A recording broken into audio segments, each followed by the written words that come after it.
ദേവൻ, ദേവനാരായണൻ. നാട്ടുകാർക്ക് അവനൊരു കലിപ്പനാണ്. തറവാടിത്തവും മുൻകോപവും ഉള്ളവൻ, എന്നാൽ ഉള്ളിൽ സ്നേഹമുള്ളവൻ. മീനാക്ഷി, തൻ്റേടിയായ, എന്തിനും മറുപടി പറയുന്ന കാന്താരി പെണ്ണ്. ദേവന്റെ തറവാടിന് തൊട്ടടുത്ത വീട്ടിലെ കുസൃതിക്കാരി. മഴ പെയ്തു തോർന്ന ഒരു വൈകുന്നേരം. മഞ്ഞപ്രയിലെ ഇടവഴികളിൽ ചളിവെള്ളം കെട്ടിക്കിടക്കുന്നുണ്ട്. പാടവരമ്പത്തുകൂടെ പാട്ടുപാടി വരികയായിരുന്നു മീനാക്ഷി. കയ്യിൽ കോളേജിൽ നിന്ന് കിട്ടിയ പുതിയ പുസ്തകങ്ങൾ. പെട്ടെന്നാണ് എതിരെ ഒരു കറുത്ത ബുള്ളറ്റ് ഇരമ്പി വന്നത്. വേഗത ഒട്ടും കുറയ്ക്കാതെ വന്ന ആ വണ്ടി ചളിവെള്ളത്തിലൂടെ പാഞ്ഞു പോയപ്പോൾ മീനാക്ഷിയുടെ വെള്ള ചുരിദാറിൽ ആകെ ചെളി തെറിച്ചു. ഡാ, കണ്ണ് കണ്ടൂടെ നിനക്ക്? മീനാക്ഷി ദേഷ്യത്തിൽ അലറി. ബുള്ളറ്റ് പെട്ടെന്ന് ബ്രേക്കിട്ടു. ടയർ മണ്ണിൽ ഉരയുന്ന ശബ്ദം കേട്ടു. വണ്ടി തിരിച്ചു വന്ന് അവളുടെ മുന്നിൽ നിന്നു. ഹെൽമെറ്റ് മാറ്റിയപ്പോൾ കണ്ടത് ആ നാട്ടിലെ എല്ലാവരും പേടിക്കുന്ന ദേവനെയാണ്. എന്താടീ വിളിച്ചത്? ദേവന്റെ ശബ്ദത്തിൽ ഒരു ഗർജനമുണ്ടായിരുന്നു. അല്ലെങ്കിലും നിനക്ക് ഈ അഹങ്കാരം കുറച്ച് കൂടുതലാ. നോക്കി ഓടിച്ചൂടെ? എൻ്റെ ഡ്രസ്സ് കണ്ടോ? മീനാക്ഷി പേടിച്ചില്ല. അവൾ വിരൽ ചൂണ്ടി ചോദിച്ചു. ദേവൻ വണ്ടിയിൽ നിന്നിറങ്ങി അവളുടെ അടുത്തേക്ക് വന്നു. മീനാക്ഷിയേക്കാൾ ഉയരമുള്ള അവൻ താഴേക്ക് നോക്കി ഒന്ന് പുച്ഛിച്ചു. റോഡിലൂടെ പോകുമ്പോൾ നോക്കി നടക്കേണ്ടത് നിന്റെ കൂടി ഉത്തരവാദിത്തമാണ്. എൻ്റെ വണ്ടിക്ക് സൈഡ് തരാൻ നീ പഠിക്കണം. ഓ, വലിയ പ്രഭുവാണല്ലോ. റോഡ് നിന്റെ അപ്പൻ്റെ വകയൊന്നുമല്ലല്ലോ ദേവ. മീനാക്ഷി വിട്ടില്ല. ദേവന്റെ കണ്ണുകളിൽ ദേഷ്യം തിളങ്ങി. ദേവ എന്ന് വിളിക്കാൻ മാത്രം നീ വളർന്നിട്ടില്ല. ഇനി മേലാൽ എൻ്റെ വഴിയിൽ നിന്നെ കണ്ടുപോയാൽ നിന്നെ എടുത്തതേ ഞാൻ ഈ തോട്ടിലെറിയും. അതും പറഞ്ഞ് അവൻ വണ്ടി സ്റ്റാർട്ട് ചെയ്തു പോയി. മീനാക്ഷി അവിടെ നിന്ന് പല്ലു കടിച്ചു. നോക്കിക്കോടാ കലിപ്പൻ ദേവ, നിന്നെക്കൊണ്ട് ഞാനിതിന് മാപ്പ് പറയിപ്പിക്കും. അന്ന് രാത്രി മീനാക്ഷിക്ക് ഉറക്കം വന്നില്ല. തൻ്റെ പുതിയ ചുരിദാർ നശിപ്പിച്ച ആ കലിപ്പനോട് എങ്ങനെയെങ്കിലും പകരം വീട്ടണം. പിറ്റേന്ന് രാവിലെ തന്നെ അവളൊരു പ്ലാൻ ഇട്ടു. ദേവൻ എന്നും വൈകുന്നേരം കുളത്തിൽ കുളിക്കാൻ പോകാറുണ്ട്. ആ വഴിയിൽ മീനാക്ഷി കാത്തുനിന്നു. ദേവൻ തോർത്തുമായി വരുന്നത് കണ്ടപ്പോൾ അവൾ വഴിയരികിലെ മരത്തിന് പിന്നിൽ ഒളിച്ചു. അവൻ അടുത്തു വന്നതും അവൾ ചാടി വീണു. അവിടെ നിൽക്ക്. ദേവൻ ഒന്ന് ഞെട്ടിയെങ്കിലും ഭാവവ്യത്യാസമില്ലാതെ ചോദിച്ചു. എന്താടി കാന്താരി, നിനക്ക് അടങ്ങിയിരിക്കാൻ വയ്യേ? ഇല്ല, ഇന്നലത്തെ ചെളിക്ക് നീ പ്രായശ്ചിത്തം ചെയ്യണം. എൻ്റെ ഡ്രസ്സ് കഴുകി തരണ്ട. പകരം എനിക്ക് നാളെ ടൗണിൽ പോകാൻ നിന്റെ വണ്ടിയിൽ ലിഫ്റ്റ് തരണം. അവൾ പറയുന്നത് കേട്ട് ദേവൻ പൊട്ടിച്ചിരിച്ചു. നിനക്ക് വട്ടുണ്ടോ? ഞാൻ നിന്നെ എൻ്റെ വണ്ടിയിൽ കയറ്റുമെന്നോ? നടന്നത് തന്നെ. അവൻ അവളെ നോക്കി പുച്ഛിച്ചു. കേറ്റും. ഇല്ലെങ്കിൽ ശാരദാമ്മയോട് ഞാൻ പറയും നീ ഇന്നലെ എന്നെ ചീത്ത വിളിച്ചെന്ന്. ശാരദാമ്മയ്ക്ക് എന്നെ എത്ര ഇഷ്ടമാണെന്ന് നിനക്കറിയാമല്ലോ. മീനാക്ഷി കുസൃതിയോടെ പറഞ്ഞു. ദേവൻ ഒരു നിമിഷം ആലോചിച്ചു. ശരിയാണ്, തൻ്റെ അമ്മയ്ക്ക് മീനാക്ഷിയെ സ്വന്തം മകളെപ്പോലെ ഇഷ്ടമാണ്. അവൾ ചെന്ന് എന്തെങ്കിലും പറഞ്ഞാൽ അമ്മ തന്നെ വെറുതെ വിടില്ല. നാളെ രാവിലെ 10 മണിക്ക് കവലയിൽ ഉണ്ടാവണം. ഒരു മിനിറ്റ് വൈകിയാൽ ഞാൻ പോകും. ദേവൻ കടുപ്പത്തിൽ പറഞ്ഞുകൊണ്ട് മുന്നോട്ട് നടന്നു. മീനാക്ഷി വിജയചിരിയോടെ കൈവീശി. അടുത്ത ദിവസം രാവിലെ 10 മണിക്ക് മുൻപ് തന്നെ മീനാക്ഷി കവലയിൽ റെഡിയായി നിന്നു. വെളുത്ത നിറമുള്ള ഒരു കുർത്തിയും നീല ജീൻസുമായിരുന്നു വേഷം. മുടി അഴിച്ചിട്ടിട്ടുണ്ട്. കാത്തുനിന്ന് 5 മിനിറ്റ് കഴിഞ്ഞപ്പോൾ ദൂരെ നിന്ന് ബുള്ളറ്റിന്റെ ശബ്ദം കേട്ടു. ദേവൻ കറുത്ത ഷർട്ടും മുണ്ടും ഉടുത്ത് ഗൗരവത്തിലാണ് വരുന്നത്. മീനാക്ഷിയെ കണ്ടതും അവൻ വണ്ടി ഒന്ന് സ്ലോ ആക്കി. കയറ്, വേഗം വേണം. വണ്ടി നിർത്താതെ തന്നെ അവൻ പറഞ്ഞു. മീനാക്ഷി ഓടിച്ചെന്ന് പിന്നിൽ കയറി. അവൾ സീറ്റിലിരുന്നതും ദേവൻ പെട്ടെന്ന് വണ്ടി മുന്നോട്ടെടുത്തു. അവൾ അറിയാതെ അവൻ്റെ തോളിൽ പിടിച്ചുപോയി. എന്താ ഇത്? നോക്കി ഓടിക്കണ്ടേ മനുഷ്യ? ഞാനിപ്പോൾ താഴെ വീണേനെ. മീനാക്ഷി ദേഷ്യപ്പെട്ടു. വീണാൽ എഴുന്നേറ്റ് പൊയ്ക്കോണം, അല്ലാതെ ഞാൻ താങ്ങാൻ വരില്ല. കണ്ണാടിയിലൂടെ അവളെ ഒന്ന് നോക്കി ദേവൻ പറഞ്ഞു. അവർ മുൻപോട്ട് പോയി. അപ്പോഴും ദേവന്റെ മുഖത്തെ ഗൗരവം വിട്ടിരുന്നില്ല. ദേവ, നീ എന്തിനാ എപ്പോഴും ഇങ്ങനെ ഗൗരവത്തിലിരിക്കുന്നത്? ഒന്ന് ചിരിച്ചാൽ നിന്റെ പല്ലൊന്നും കൊഴിഞ്ഞു പോകില്ലല്ലോ. മീനാക്ഷി പതുക്കെ അവന്റെ കാതോരം ചോദിച്ചു. നീ നിന്റെ പണി നോക്കി ഇരുന്നാൽ മതി. എൻ്റെ സ്വഭാവം നോക്കാൻ ആരും വരണ്ട. പെട്ടെന്നാണ് റോഡിന് കുറുകെ ഒരു പട്ടി ചാടിയത്. ദേവൻ ആഞ്ഞു ബ്രേക്കിട്ടു. മീനാക്ഷി അവന്റെ പുറത്തേക്ക് ആഞ്ഞു പതിച്ചു. അവളുടെ നെറ്റി അവന്റെ തോളിൽ മുട്ടി. അമ്മേ! മീനാക്ഷി വേദന കൊണ്ട് കണ്ണടച്ചു. ദേവൻ വണ്ടി ഒതുക്കി നിർത്തി. എന്തെങ്കിലും പറ്റിയോ? അവന്റെ ശബ്ദത്തിൽ ആദ്യമായി ഒരു നേരിയ പരിഭ്രമം. അവൾ നെറ്റി തടവുന്നത് കണ്ടപ്പോൾ അവൻ അറിയാതെ അവളുടെ അടുത്തേക്ക് തിരിഞ്ഞു. നോക്കട്ടെ. അവൻ പതുക്കെ അവളുടെ കൈ മാറ്റി നോക്കി. ഒരു ചെറിയ ചുവപ്പ്. ആ നിമിഷം അവർ രണ്ടുപേരും കണ്ണുകളിൽ നോക്കി നിന്നുപോയി. നാട്ടിൻപുറത്തെ ആ വെയിൽ നാളങ്ങൾക്കിടയിൽ, ബുള്ളറ്റിന്റെ ഇരമ്പലിനിടയിൽ ഒരു നിമിഷം നിശബ്ദത പടർന്നു. മീനാക്ഷി പെട്ടെന്ന് നോട്ടം മാറ്റി. സാരമില്ല, നീ വണ്ടിയെടുക്ക്. ടൗണിലെത്തിയപ്പോൾ അവൾ വണ്ടിയിൽ നിന്നിറങ്ങാൻ കൂട്ടാക്കിയില്ല. തന്റെ കൂടെ സാധനവും വാങ്ങാൻ വരണമെന്ന വാശിയിലായി പെണ്ണ്. കൂടെ വന്നില്ലെങ്കിൽ ഉള്ള കള്ളത്തരമെല്ലാം ദേവന്റെ അമ്മയുടെ അടുത്ത് കൊണ്ടുചെന്ന് പറഞ്ഞു കൊടുക്കുമെന്ന് ഭീഷണി. അതിന്റെ കൂടെ കരഞ്ഞു ബഹളം വെച്ച് ആളെ കൂട്ടുമെന്നു. അവസാനം അവളുടെ വാശിക്ക് മുൻപിൽ ദേവന് അല്പമൊന്ന് തോറ്റുകൊടുക്കേണ്ടി വന്നു. മീനാക്ഷിക്ക് സാധനങ്ങൾ ഓരോന്നായി വാങ്ങണം. ആദ്യം പുസ്തകശാലയിൽ കയറി ഇഷ്ടപ്പെട്ട നോവലുകൾ എടുത്തു. ദേവൻ പുറത്ത് കൈകെട്ടി നിൽക്കുകയാണ്. ദേവ, ഇത് നോക്കിയേ, ഈ ബുക്ക് നല്ലതാണോ? അവളൊരു പുസ്തകം നീട്ടി. എനിക്കറിയില്ല, ഞാൻ ഇതുപോലെയുള്ള പുസ്തകങ്ങളൊന്നും വായിക്കാറില്ല. ഓ സോറി, എനിക്കാ തെറ്റുപറ്റിയത്. നിനക്ക് പിന്നെ വെറുതെ തല്ലുണ്ടാക്കാൻ നടന്നാ മതിയല്ലോ. അവൾ പിറുപിറുത്തു. പുസ്തകങ്ങൾ വാങ്ങിക്കഴിഞ്ഞ് അവർ ഒരു ചെറിയ ഹോട്ടലിൽ കയറി. ഊണ് കഴിക്കുമ്പോൾ മീനാക്ഷിക്ക് മീൻകറി നിർബന്ധമായിരുന്നു. എന്നാൽ ദേവനാകട്ടെ വെജിറ്റേറിയനാണ്. നീ ഒരു മീൻ കഷ്ണം കഴിച്ചു നോക്ക് ദേവ, നിന്റെ ഈ ദേഷ്യമൊക്കെ മാറും. അവളൊരു കഷ്ണം അവന്റെ പ്ലേറ്റിലേക്ക് വെക്കാൻ നോക്കി. ദേ മീനാക്ഷി, മര്യാദയ്ക്ക് ഇരുന്നോളും. എന്റെ പ്ലേറ്റിലെങ്ങാനും മീൻ വെച്ചാൽ നീ പിന്നെ ഈ ഹോട്ടലിൽ നിന്ന് പുറത്തിറങ്ങില്ല. അവൻ കണ്ണുരുട്ടി. മീനാക്ഷി ചിരിച്ചു. ശരി സാറേ, പേടിച്ചു. ഭക്ഷണം കഴിഞ്ഞ് തിരികെ വരുമ്പോൾ മഴ പെയ്യാൻ തുടങ്ങി. നാട്ടിൻപുറത്തെ കനത്ത മഴ. അവരൊരു വലിയ മരത്തിന് താഴെ വണ്ടി നിർത്തി. നനയണ്ട, ഇവിടെ നിൽക്കാം, ദേവൻ പറഞ്ഞു. മഴത്തുള്ളികൾ ഇലകളിൽ നിന്ന് അടർന്നു വീഴുന്നുണ്ട്. മീനാക്ഷി കൈകൾ നീട്ടി മഴ നനഞ്ഞു.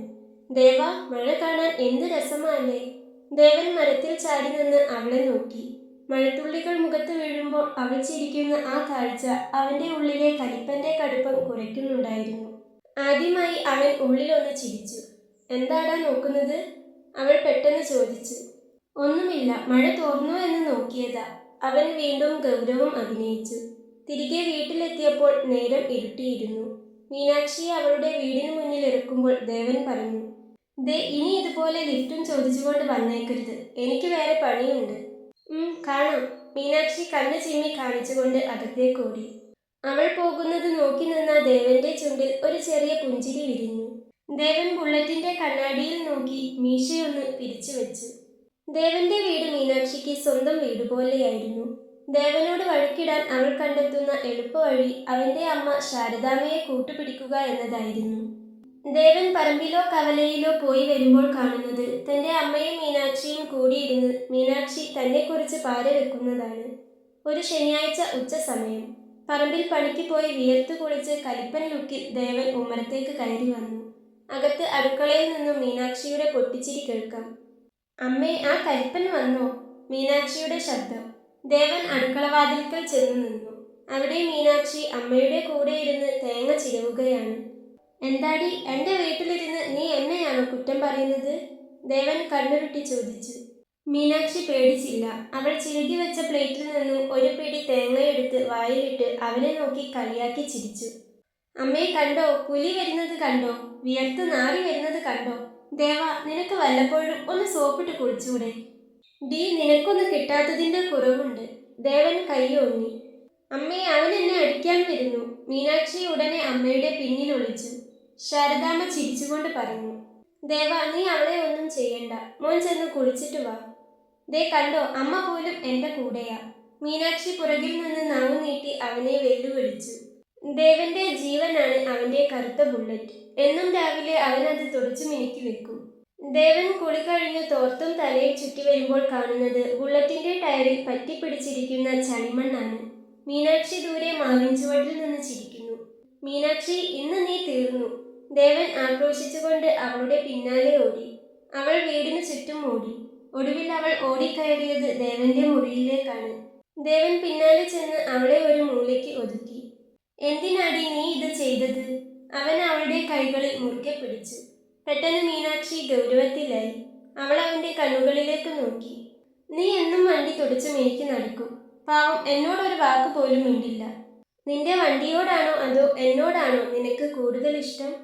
ആ ചോദ്യം കേട്ട് ദേവനൊന്ന് സ്തംഭിച്ചു. അവന്റെ കൈകളിലെ പിടി അരിഞ്ഞു. മീനാക്ഷിയുടെ മുഖം അവന്റെ നെഞ്ചിനോട് വളരെ അടുത്തായിരുന്നു. അവളുടെ മുടിയിലെ അരിമുല്ലയുടെ ഗന്ധം അവൻ അറിഞ്ഞു. ആ നിമിഷം അവർക്കിടയിൽ എന്തോ ഒരു മിന്നൽ കടന്നുപോയി. വണ്ടിക്ക് ജീവനില്ല, നിനക്ക് ജീവനുണ്ട്, അതല്ലേ വ്യത്യാസം, ദേവൻ പതുക്കെ പറഞ്ഞു. മീനാക്ഷി ഒന്നും മിണ്ടാതെ അവനെ തള്ളി മാറ്റി പുറത്തേക്കോടി.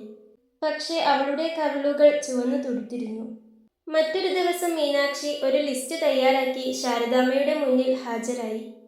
അമ്മേ, ദേ ഇവൻ രാത്രി ഉറങ്ങാതെ ഫോണിൽ ഗെയിം കളിക്കുകയാ. പിന്നെ പറമ്പിലെ പണിക്ക് പോകുമ്പോൾ നോക്കി നടക്കില്ല. ഇന്നലെയും കാല് മുറിച്ചു വന്നു. അമ്മ ഒന്ന് വഴക്ക് പറയണം. ദേവൻ അപ്പോൾ ചായ കുടിക്കുകയായിരുന്നു. അവൻ ചായക്കപ്പ് താഴെ വെച്ചു. ഡി, നീ എന്താ CID ആണോ? ഞാൻ എന്ത് ചെയ്യുന്നു എന്ന് നോക്കി നടക്കുകയാണോ നിന്റെ പണി? ദേ കണ്ടോ അമ്മേ, അവൻ എന്നെ വീണ്ടും ചീത്ത വിളിക്കുന്നു. ശാരദാമ്മ ചിരിച്ചുകൊണ്ട് അവന്റെ തലയിലൊന്ന് കൊട്ടി. അവൾ പറയുന്നത് നിന്റെ നല്ലതിനാടാ. നീ ഇത്ര കലിപ്പ് കാണിച്ചാൽ ഏത് പെണ്ണാടാ നിന്റെ കൂടെ വരിക? അമ്മ പറയുന്നത് കേട്ട് മീനാക്ഷിയുടെ കണ്ണുകൾ ഒന്ന് പിടഞ്ഞു. മീനാക്ഷി പതുക്കെ ദേവന്റെ അടുത്തേക്ക് ചെന്ന് സ്വകാര്യം പറഞ്ഞു. വേറെ ആരും വന്നില്ലെങ്കിലും ഞാനുണ്ടല്ലോ ദേവ, നിന്നെ സഹിക്കാൻ. അതും പറഞ്ഞ് അവൾ ഓടിപ്പോയി. ദേവൻ ആ ചായ കുടിക്കുമ്പോൾ അറിയാതെ പുഞ്ചിരിച്ചു പോയി. ആ വഴക്കുകൾക്കും കുസൃതികൾക്കും പിന്നിൽ ഒരു വലിയ പ്രണയം ഒളിഞ്ഞിരിപ്പുണ്ടെന്ന് അവൻ തിരിച്ചറിയുകയായിരുന്നു. ഒരു ദിവസം ശാരദാമ്മ അടുത്ത വീട്ടിലെ കല്യാണത്തിന് പോയതായിരുന്നു. ദേവൻ പറമ്പിൽ നിന്നും വിശന്നു തളർന്നു വന്നു. അടുക്കളയിൽ ആരോ നിൽക്കുന്നത് കണ്ടപ്പോൾ അമ്മയാണെന്ന് കരുതി അവൻ അങ്ങോട്ട് ചെന്നു. നോക്കുമ്പോൾ മീനാക്ഷി അവിടെ നിന്ന് കറി വെക്കുകയാണ്. അമ്മ എവിടെ? നീ എന്താ ഇവിടെ ചെയ്യുന്നേ? ദേവൻ മുണ്ടും മടക്കി കുത്തിക്കൊണ്ട് ചോദിച്ചു. അമ്മ പോയി. ഇന്ന് ഞാൻ വെക്കുന്ന കറി കൂട്ടി നീ ഉണ്ണണം. അതാണ് ഇന്ന് നിനക്ക് കിട്ടുന്ന പണി, മീനാക്ഷി ഗൗരവത്തിൽ പറഞ്ഞു. ദേവൻ പുച്ഛിച്ചു. നിന്റെ കറി കൂട്ടിയാൽ ആളെപ്പോ തട്ടിപ്പോയെന്ന് ചോദിച്ചാൽ മതി, എനിക്കൊന്നും വേണ്ട. ആദ്യം അങ്ങനെ പറഞ്ഞെങ്കിലും പിന്നീട് വിശപ്പ് സഹിക്കവയ്യാതെ വന്നപ്പോൾ അവൻ വന്ന് ഊണ് കഴിക്കാനിരുന്നു. മീനാക്ഷി ആവേശത്തോടെ കറി വിളമ്പി. ദേവൻ ഒരു ഉരുള വായിൽ വെച്ചതും അവന്റെ കണ്ണ് തള്ളി. കറിയിൽ കല്ലുപ്പ് വാരിയിട്ടതുപോലെ. ഡി, നീ കറിയിൽ ഉപ്പാണോ ഇട്ടത് അതോ ഉപ്പില് കറിയാണോ ഒഴിച്ചത്? അവൻ വെള്ളത്തിനായി പരതി. മീനാക്ഷി പതുക്കെ ചിരിച്ചു. കലിപ്പന്റെ ദേഷ്യം കുറയ്ക്കാൻ ഉപ്പ് നല്ലതാണെന്ന് ആരോ പറഞ്ഞു. മീനാക്ഷി എങ്ങോ നോക്കിക്കൊണ്ട് പറഞ്ഞു. ദേവൻ അവളെ പിടിക്കാൻ എഴുന്നേറ്റതും അവൾ മുറ്റത്തേക്കോടി. ഇനി മേലാൽ നിന്റെ ഈ കുറുമ്പും കൊണ്ട് എൻ്റെ അടുത്തേക്കെങ്ങാനും വന്നാൽ അപ്പോൾ ബാക്കി പറഞ്ഞു തരാം. ദേവൻ ഒരു ഗ്ലാസ് വെള്ളം കുടിച്ചുകൊണ്ട് അവൾക്ക് നേരെ അലറി. ദേ, അടുക്കളയിലെ പാത്രത്തിൽ ഉപ്പിടാത്ത നല്ല കറി ഇരിപ്പുണ്ട്, അതെടുത്ത് കഴിച്ചോ, അവൾ വിളിച്ചു പറഞ്ഞുകൊണ്ട് വീട്ടിലേക്കോടി. പക്ഷേ അവളുടെ ആ കുസൃതി നിറഞ്ഞ ചിരി കണ്ടപ്പോൾ അവന്റെ ഉള്ളിലെ ദേഷ്യം അലിഞ്ഞുപോയി. അവന്റെ ചുണ്ടിൽ ഒരു ചിരി വിരിഞ്ഞു. മഴ കനത്തു പെയ്യുന്ന ഒരു വൈകുന്നേരം. ദേവൻ മുറ്റത്തെ ചാറ്റൽ മഴ നനഞ്ഞ് വണ്ടി തുടയ്ക്കുകയായിരുന്നു. മീനാക്ഷി തന്റെ കുടയുമായി അങ്ങോട്ട് വന്നു. ദേവ, ഇതിപ്പോ വണ്ടി നനയുന്നതിനേക്കാൾ കൂടുതൽ നീയാണല്ലോ നനയുന്നത്. അവൾ അവന്റെ തലയ്ക്ക് മുകളിൽ കുട പിടിച്ചു കൊടുത്തു. ഓ, കുരിപ്പ് വന്നോ, അവൻ മനസ്സിൽ പറഞ്ഞു. എനിക്ക് മഴ നനയുന്നത് ഇഷ്ടം, അവൻ പറഞ്ഞു. എങ്കിൽ പിന്നെ കുട വേണ്ടല്ലേ? അവൾ പെട്ടെന്ന് കുട മടക്കി അവനെ ആകെ നനച്ചു. ദേവൻ അവളുടെ കയ്യിൽ പിടിച്ചു. രണ്ടുപേരും മഴയിൽ നനഞ്ഞു നിന്നു. മീനാക്ഷിയുടെ മുഖത്തെ മഴത്തുള്ളികൾ നിലാവെളിച്ചത്തിൽ മുത്തുപോലെ തിളങ്ങി. നിനക്ക് പേടിയുണ്ടോ ദേവ? അവൾ പതുക്കെ ചോദിച്ചു. എന്തിന്? എന്നെ ഇഷ്ടപ്പെട്ടു പോകുമെന്ന്? അവൾ ചോദിച്ചത് കേട്ട് ദേവൻ കുറച്ചു നേരം അവളുടെ കണ്ണുകളിലേക്ക് നോക്കി നിന്നുപോയി. പിന്നെ ഇഷ്ടപ്പെടാൻ, അതും നിന്നെ? ഒന്ന് പോടി അവിടുന്ന്, അവൻ പറഞ്ഞതും അവൾ അവനെ നോക്കി ഒന്ന് ചുണ്ടുകോട്ടി കാണിച്ചുകൊണ്ട് അവന്റെ വീട്ടിലേക്ക് തന്നെ കയറിപ്പോയി. ഒരു ദിവസം വൈകുന്നേരം ശാരദാമ്മയും മീനാക്ഷിയും കൂടി ഉമ്മറത്തിരുന്ന് കൊത്തൻകല്ല് കളിക്കുകയായിരുന്നു. ദേവൻ അങ്ങോട്ട് വന്നു. അമ്മേ, ഇതിനെ ഇവിടുന്ന് ഓടിച്ചേ, ഇവൾക്ക് ഇവളുടെ വീട്ടിൽ പണിയൊന്നുമില്ലേ? അവൻ ചോദിച്ചു. ഇല്ല ദേവ, അവിടെ ഇവിടെ ഇരുന്നോട്ടെ. മീനാക്ഷി ഇവിടെ ഉള്ളപ്പോഴാണ് ഈ വീടിനൊരു ജീവൻ വരുന്നത് തന്നെ. നീ വന്നാൽ പിന്നെ ആകെ ദേഷ്യമാ, ശാരദാമ്മ മറുപടി നൽകി. മീനാക്ഷി പെട്ടെന്ന് അമ്മയോട് പറഞ്ഞു. അമ്മേ, പിന്നൊരു കാര്യമുണ്ടായി, എനിക്ക് പറയാൻ വിട്ടുപോയതാ. കഴിഞ്ഞ ദിവസം കവലയിൽ വെച്ച് ഇവനൊരു പെണ്ണിനെ നോക്കി ചിരിക്കുന്നത് ഞാൻ കണ്ടു. ദേവൻ ചായ കുടിക്കാൻ തുടങ്ങിയതായിരുന്നു. അവൻ ഞെട്ടിപ്പോയി. ഞാനോ? ഏത് പെണ്ണിനെ? ആ നീല ചുരിദാറിട്ട കുട്ടിയെ. ഞാനെല്ലാം കണ്ടു. മീനാക്ഷി മനഃപൂർവ്വം കള്ളം പറയുകയാണ്. അത് ശാരദാമ്മയ്ക്ക് മനസ്സിലായിരുന്നു. ശാരദാമ്മ വരുത്തി തീർത്ത ഗൗരവത്തോടെ ദേവനെ ഒന്ന് രൂക്ഷമായി നോക്കി. അതെന്താടാ ദേവ അങ്ങനെ? നമ്മുടെ മീനാക്ഷി ഇവിടെ ഉള്ളപ്പോൾ നിനക്ക് വേറെ ആരെയാ നോക്കാനുള്ളത്? അമ്മ ചോദിച്ചു. ദേവൻ ആകെ വിയർത്തു. അമ്മേ, ഇവൾ ചുമ്മാ പറയുകയാ, ഞാൻ ആരെയും നോക്കിയിട്ടില്ല. ദേവൻ പറഞ്ഞു. അല്ല അമ്മേ, സത്യം, ഇവൻ നോക്കി. മീനാക്ഷി വീണ്ടും പറഞ്ഞു. ആ, അങ്ങനെ നോക്കിയെങ്കിൽ തന്നെ നന്നായിപ്പോയി. അതിന് നിനക്കെന്താ? ദേവൻ അവളോട് ചോദിച്ചു. അത് പറഞ്ഞതും എന്തോ മീനാക്ഷിയുടെ മുഖമൊന്ന് വാടി. നീ എൻ്റെ അമ്മയെപ്പോലും നിന്റെ കയ്യിലാക്കിയല്ലേ? അവൻ മീനാക്ഷിയോട് ചോദിച്ചു.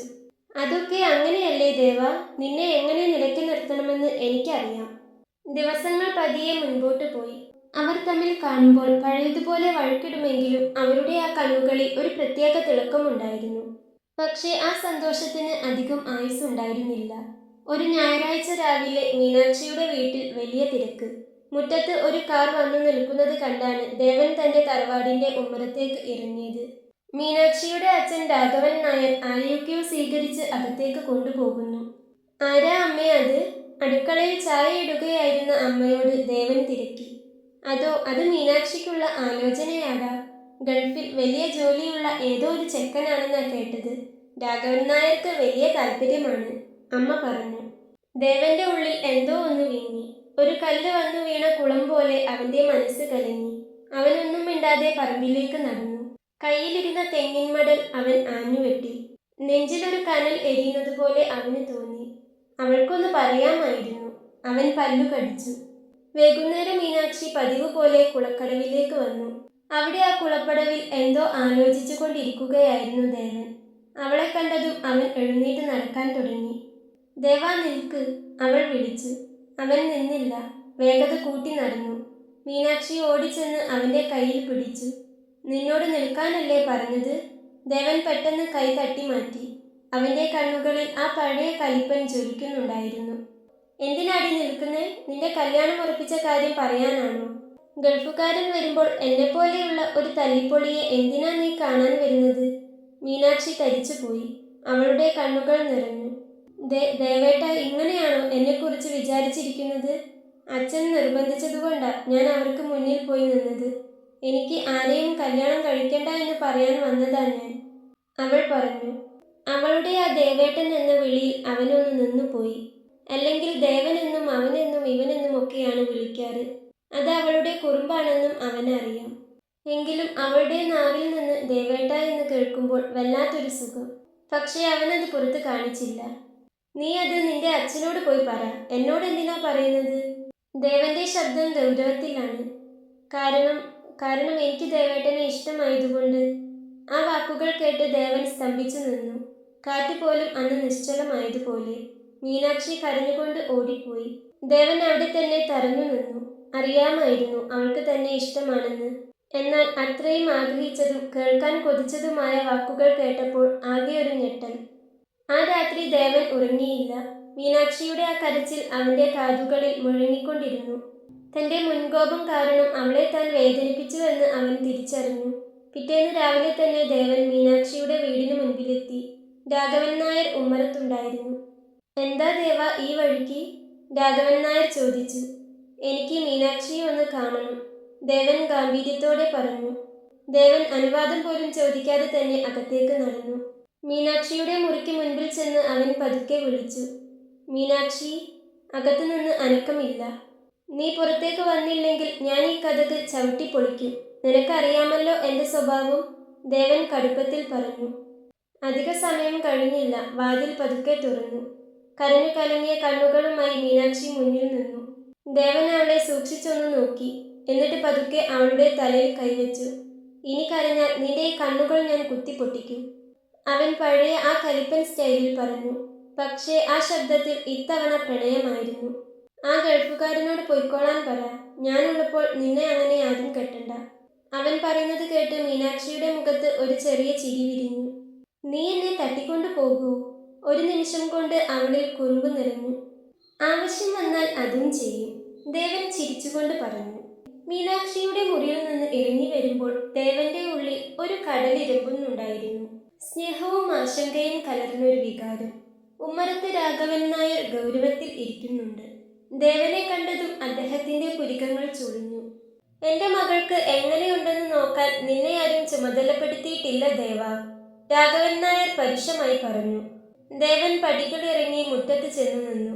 എന്നിട്ട് തിരിഞ്ഞു നിന്ന് രാഘവൻ നായരുടെ കണ്ണുകളിലേക്ക് നോക്കി. രാഘവമാമേ, അവൾ കരയുന്നത് രാഘവമാമ കാരണമാണ്. സ്വന്തം മകളുടെ ഇഷ്ടം നോക്കാതെ എന്തിനാ ഇങ്ങനെ വാശി പിടിക്കുന്നത്?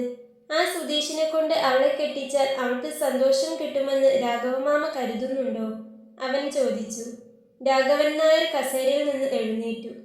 അത് പറയാൻ നീ ആരാടാ? നിനക്കെന്താ ഈ വീട്ടിൽ കാര്യം? രാഘവൻ നായർ ചോദിച്ചു. അവൾക്ക് എന്നെ ഇഷ്ടാണ്, എനിക്ക് അവളെയും. അവൻ പറഞ്ഞു തീർന്നില്ല. രാഘവൻ നായരുടെ മുഖം ദേഷ്യം കൊണ്ട് ചുവന്നു. അതൊക്കെ നോക്കാൻ എനിക്കറിയാം. പണവും തറവാടിത്തവും ഇല്ലാത്ത നിന്നെപ്പോലെ ഒരാൾക്ക് എൻ്റെ മകളെ ഞാൻ വിട്ടുതരില്ല. സുധീഷ് അടുത്ത ആഴ്ച എത്തും. അന്ന് ഈ വിവാഹം ഉറപ്പിക്കും. അതിനിടയിൽ നീ ഇനി ഈ പടി കടന്നാൽ പോലീസിനെ വിളിക്കാൻ പോലും എനിക്ക് മടിയില്ല. ദേവൻ ഒന്നും മിണ്ടിയില്ല. അവൻ പതിയെ പടിപ്പുര ലക്ഷ്യമാക്കി നടന്നു. അവിടെ തന്റെ കറുത്ത ബുള്ളറ്റ് ഇരിപ്പുണ്ട്. വണ്ടി സ്റ്റാർട്ട് ചെയ്തപ്പോൾ ആ ശബ്ദം ഗ്രാമത്തിന്റെ നിശബ്ദതയെ കീറിമുറിച്ചു. മീനാക്ഷി ജനലിലൂടെ നോക്കുന്നുണ്ടെന്ന് അവന് അറിയാമായിരുന്നു. അവനൊന്ന് തിരിഞ്ഞു നോക്കി. രണ്ടു കണ്ണുകളും നിറച്ചുകൊണ്ട് ജനൽക്കമ്പിയിൽ പിടിച്ചു നിൽക്കുന്നുണ്ട് അവൾ. അവന് കൂടുതൽ നേരം അവളെ അങ്ങനെ നോക്കി നിൽക്കാൻ കഴിഞ്ഞില്ല. അവൻ വണ്ടി മുൻപോട്ടെടുത്തു. ആ രാത്രി ദേവൻ ഉറങ്ങിയില്ല. തറവാടിന്റെ ഉമ്മറത്ത് തന്നെ ഇരുന്നു. അപ്പുറത്തെ വീട്ടിൽ മീനാക്ഷി കരയുന്നുണ്ടാകുമോ?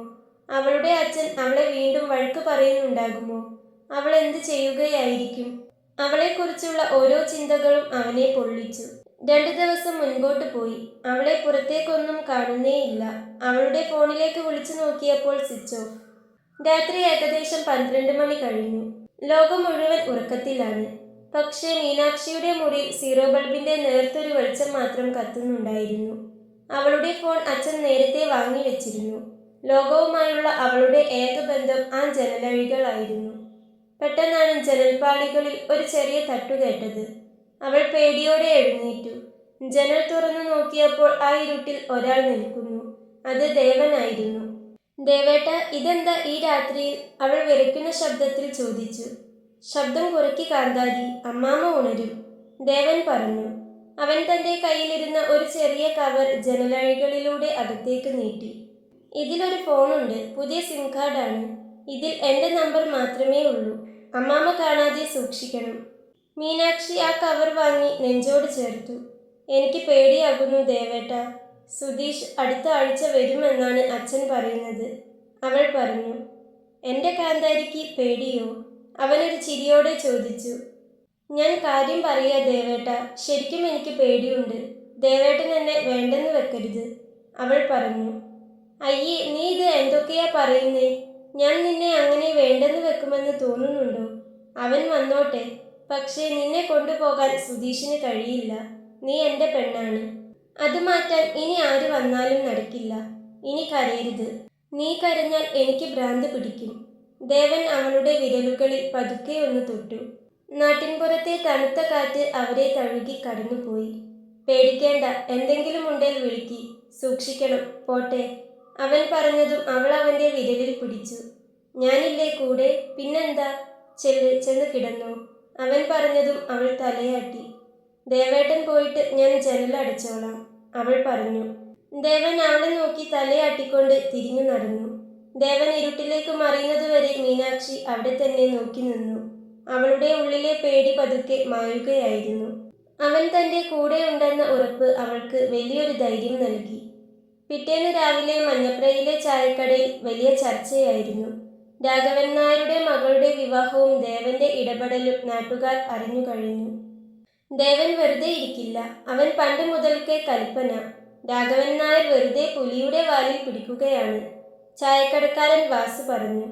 ദേവൻ ആ സമയം കവലയിലേക്ക് നടന്നു വന്നു. കറുത്ത മുണ്ടും ഷർട്ടുമിട്ട് കണ്ണുകളിൽ ഒരു പ്രത്യേക തിളക്കത്തോടെ അവൻ എല്ലാവരെയും ഒന്ന് നോക്കി. അവൻ ആരെയും കൂസാത്തവനാണ്. പക്ഷേ ഇന്ന് അവന്റെ മുഖത്ത് ഒരു പക്വത ഉണ്ടായിരുന്നു.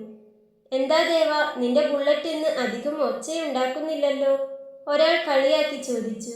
ദേവൻ പുഞ്ചിരിച്ചു. വേണ്ടിടത്ത് ഒച്ചയുണ്ടാക്കാൻ എനിക്കറിയാം. ഇപ്പോൾ അതിൻ്റെ സമയമല്ല. അവൻ ചായ കുടിച്ചുകൊണ്ടിരിക്കെയാണ് രാഘവൻ നായരുടെ കാർ അങ്ങോട്ട് വന്നത്. ടൗണിൽ സുധീഷിന്റെ വീട്ടുകാരെ കാണാൻ പോകുകയായിരുന്നു അദ്ദേഹം. ദേവനെ കണ്ടതും അദ്ദേഹം വണ്ടി നിർത്തി. കണ്ണാടി താഴ്ത്തി അവനെ ഒന്ന് രൂക്ഷമായി നോക്കി. ദേവൻ ചായക്കപ്പ് ഉയർത്തി അദ്ദേഹത്തെ അഭിവാദ്യം ചെയ്തു. അതൊരു വെല്ലുവിളിയായിരുന്നു. വാക്കുകൾ ഇല്ലാത്ത യുദ്ധം. രാഘവൻ നായർ വണ്ടി ഓടിച്ചു പോയപ്പോൾ ദേവൻ പതുക്കെ തന്റെ പുതിയ പ്ലാൻ ആലോചിച്ചു. മീനാക്ഷിയെ സ്വന്തമാക്കാൻ വെറും കലിപ്പ് മാത്രം പോരാ, ബുദ്ധിയും വേണമെന്ന് അവന് അറിയാമായിരുന്നു. ഗൾഫുകാരൻ സുധീഷിന്റെയും മീനാക്ഷിയുടെയും വിവാഹ നിശ്ചയത്തിന് തീയതി കുറിക്കപ്പെട്ടു. ആ ഗ്രാമം മുഴുവൻ ആ വാർത്ത അറിഞ്ഞു. രാഘവൻ നായർ തന്റെ വാശി ജയിച്ചതിന്റെ അഹങ്കാരത്തിലായിരുന്നു. വീട് പെയിന്റ് അടിച്ചു, പടിപ്പുരയിൽ തോരണങ്ങൾ തൂക്കി. അത്യാവശ്യം വേണ്ടപ്പെട്ട കുടുംബക്കാരെയും നാട്ടുകാരെയും നേരിട്ട് ചെന്ന് ക്ഷണിച്ചു. എന്റെ മകൾക്ക് ഇതിലും നല്ലൊരു ആലോചന ഇനി കിട്ടാനില്ല, വഴിയിൽ കാണുന്നവരോടൊക്കെയും അദ്ദേഹം അഭിമാനത്തോടെ പറഞ്ഞു. എന്നാൽ ഇതിനിടയിൽ ദേവന്റെ തറവാടിനു മുന്നിലൂടെ പോകുമ്പോൾ അദ്ദേഹം ഒന്ന് വണ്ടിയുടെ വേഗത കുറയ്ക്കും, തന്റെ വിജയം ദേവനെ കാണിക്കാനെന്ന വണ്ണം. മീനാക്ഷി തന്റെ മുറിയിൽ തടവിലാക്കപ്പെട്ട അവസ്ഥയിലായിരുന്നു. അവളുടെ ഫോൺ അച്ഛൻ എടുത്തുമാറ്റി. പുറത്തേക്ക് ഇറങ്ങാൻ അനുവാദമില്ല. ദേവൻ കൊടുത്ത രഹസ്യ ഫോൺ മാത്രമായിരുന്നു അവളുടെ ഏക ആശ്വാസം. അവൾ പേടി തോന്നുന്ന ഓരോ നിമിഷവും ദേവനെ വിളിച്ചു. ദേവേട്ട, നിശ്ചയത്തിന് ഇനി 2 ദിവസം കൂടിയേ ഉള്ളൂ. അച്ഛൻ സ്വർണമൊക്കെ എടുത്തുവെച്ചു. എനിക്ക് പേടിയാകുന്നു. നമുക്ക് എവിടേക്കെങ്കിലും ഒളിച്ചോടിയാലോ? അവൾ കരഞ്ഞുകൊണ്ട് ചോദിച്ചു. ഒളിച്ചോടാനോ? നീ ഇതെന്താ പറയുന്നേ? അതൊന്നും ശരിയാവില്ല. നീ പേടിക്കാതിരിക്കി. അവൻ അവളെ സമാധാനിപ്പിക്കാൻ ശ്രമിച്ചുകൊണ്ട് പറഞ്ഞു. അവന്റെ ശബ്ദം ഉറച്ചതായിരുന്നു. നീ പേടിക്കണ്ട. നിന്റെ അച്ഛന്റെ സമ്മതത്തോടെ ആ നാട്ടുകാരുടെ മുൻപിലൂടെ തന്നെ ഞാൻ നിന്നെ എന്റെ വീട്ടിലേക്ക് കൊണ്ടുപോകും. നീ ഇപ്പോ ഒന്നും ചെയ്യേണ്ട. നല്ല കുട്ടിയായി അവിടെ ഇരുന്നാൽ മതി. പിന്നെ അവന്റെ ആ മോതിരം നിന്റെ വിരലിൽ ഇടാൻ സമ്മതിക്കരുത്. ബാക്കി ഞാൻ നോക്കിക്കോളാം. ശാരദാമ്മയ്ക്ക് എന്നോട് ദേഷ്യമാണോ? അവൾ ചോദിച്ചതും അവനൊന്ന് ചിരിച്ചു. എന്തിന്? അമ്മയ്ക്ക് നിന്നെ ഇഷ്ടാ. അമ്മയ്ക്ക് നീ ഇവിടേക്ക് വരുന്നതിൽ സന്തോഷമേയുള്ളൂ. പിന്നെ ഇങ്ങനെയൊക്കെ ആയതിൽ ചെറിയൊരു പേടിയുണ്ട്, അത്രേയുള്ളൂ, അവൻ പറഞ്ഞു. നിശ്ചയത്തിന് തലേ ദിവസം മഞ്ഞപ്രയിലെ കവലയിൽ ദേവൻ തന്റെ സുഹൃത്തുക്കളുമായി ചർച്ചയിലായിരുന്നു. അവൻ പണ്ടത്തെ പോലെ ബഹളമുണ്ടാക്കുന്നില്ല. ഇപ്പോൾ വളരെ ശാന്തനാണ്. പക്ഷേ ആ ശാന്തത ഒരു കൊടുങ്കാറ്റിന് മുന്നോടിയാണെന്ന് അവനെ അറിയുന്നവർക്ക് മനസ്സിലാവും. അവൻ എത്തിയിട്ടുണ്ട്. ദേവന്റെ കൂട്ടുകാരൻ അഖിൽ വന്ന് പറഞ്ഞതും ദേവനും ബാക്കിയുള്ള അവന്റെ 2 കൂട്ടുകാരും എഴുന്നേറ്റു. അവർ 4 പേരും കൂടി നേരെ പോയത് ടൗണിലെ ഒരു ഹോട്ടലിലേക്കാണ്.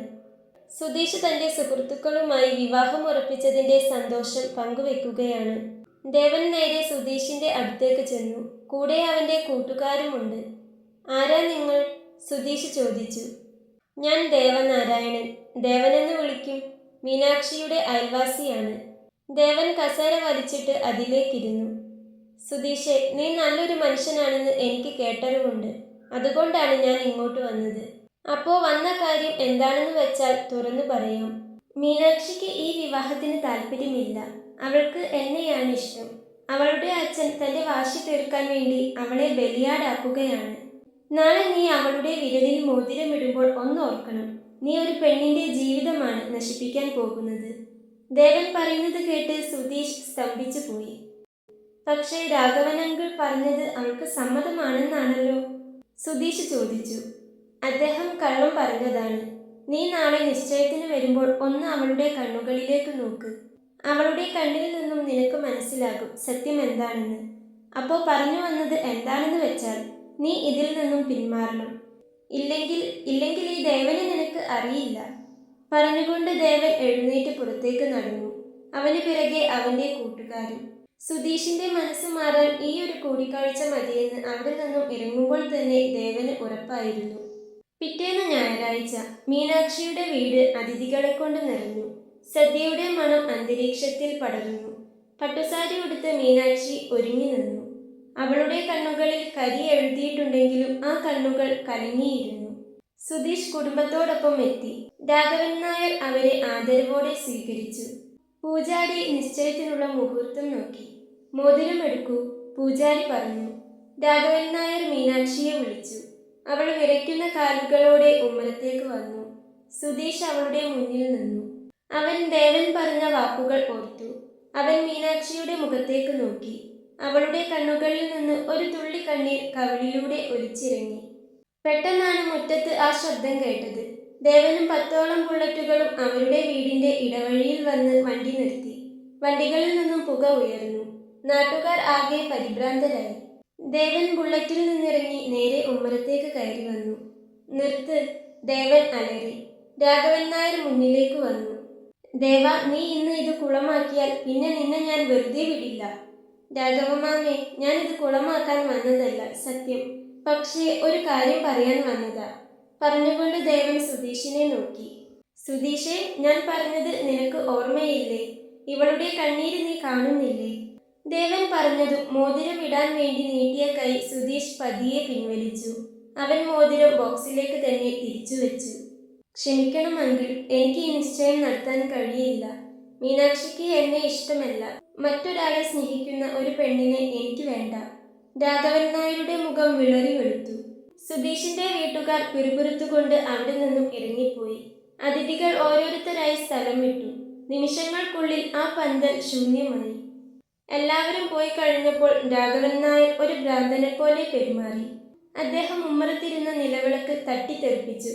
നീ എൻ്റെ കുടുംബത്തിന്റെ മാനം കളഞ്ഞല്ലേടാ? അദ്ദേഹം ഒരു വടിയെടുത്ത് ദേവനെ അടിക്കാനായി വന്നു. ഇത്തവണ ദേവൻ തടഞ്ഞില്ല. വടി അവന്റെ തോളിൽ ആഞ്ഞു പതിച്ചു. അവൻ വേദന കടിച്ചമർത്തി നിന്നു. രാഘവമാമേ, അടിച്ചോ. അമ്മാവന്റെ ദേഷ്യം തീരുന്നതുവരെ എന്നെ അടിച്ചോ. പക്ഷേ മീനാക്ഷിക്ക് എന്നെ ഇഷ്ടമാണ്, എനിക്ക് അവളെയും. അത് മാറ്റാൻ ഈ ലോകത്ത് ആർക്കും കഴിയില്ല. മീനാക്ഷി ഓടി വന്ന് അച്ഛൻ്റെ കയ്യിൽ പിടിച്ചു. അച്ഛാ, വേണ്ട വേണ്ട അച്ഛാ, ദേവേട്ടനെ തല്ലല്ലേ. അപ്പോഴേക്കും ബഹളം കേട്ട് ദേവന്റെ അമ്മയും അവിടേക്ക് ഓടി വന്നിരുന്നു. അവർ വേഗം വന്ന് മകനെ ചേർത്ത് പിടിച്ചു. രാഘവൻ നായർ തളർന്നു കസേരയിലേക്കിരുന്നു. അദ്ദേഹം കരയാൻ തുടങ്ങി. നാട്ടുകാരുടെ മുന്നിൽ ഞാൻ എങ്ങനെ തലയുയർത്തി നടക്കും മീനാക്ഷി? സ്വത്തും പണവുമില്ലാത്ത ഇവനെപ്പോലെ ഒരു തല്ലിപ്പൊളിക്ക് എൻ്റെ മകളെ കൊടുത്തു എന്ന് എല്ലാവരും പറയില്ലേ? രാഘവൻ നായർ പറഞ്ഞു. മതി, നിർത്ത്. കുറെ ആയല്ലോ എൻ്റെ മോനെ നിങ്ങളൊരു തല്ലിപ്പൊളിയാണെന്ന് പറയുന്നു. എന്തുകൊണ്ടാ നിങ്ങൾ അങ്ങനെ പറയുന്നേ?